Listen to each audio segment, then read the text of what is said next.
بسم اللہ الرحمن الرحیم۔ ہم میں سے اکثر لوگ ایسے ہیں جو کہ کچا پیاز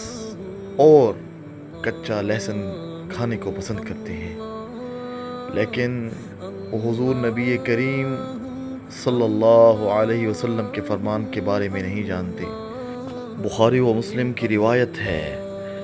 حضرت جابر بن عبداللہ رضی اللہ تعالیٰ عنہ نے فرمایا کہ رسول اللہ صلی اللہ علیہ وسلم نے فرمایا کہ جو شخص کچا لہسن اور کچا پیاز کھائے وہ ہماری مسجد کے نزدیک نہ آئے، اس لیے کہ فرشتے بھی ان چیزوں سے تکلیف محسوس کرتے ہیں۔ مسلم شریف کی ایک روایت کے مطابق حضرت عمر رضی اللہ تعالیٰ عنہ نے ایک بار خطبہ دیا جس میں فرمایا، اے لوگو، تم دو ایسی سبزیاں کھاتے ہو جسے میں ناپسند سمجھتا ہوں۔ میں نے رسول اللہ صلی اللہ علیہ وسلم کو دیکھا کہ جب مسجد میں کسی آدمی سے ان دو چیزوں کی بدبو آپ محسوس کرتے تو اس کے بارے میں حکم دیتے کہ اسے بقیع تک باہر نکال دو، پس جو شخص انہیں کھائے تو انہیں پکا کر ان کی بدبو زائل کر کے کھائے۔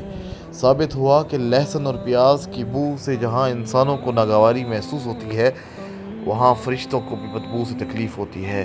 لہذا جو شخص اپنے منہ اور باقی جسم کی صفائی کا خیال نہیں رکھتا، وہ انسانوں کو تو تکلیف دینے کے ساتھ ساتھ فرشتوں کو بھی تکلیف دیتا ہے، اور اسی وجہ سے اس سے ناگواری ظاہر کی گئی ہے۔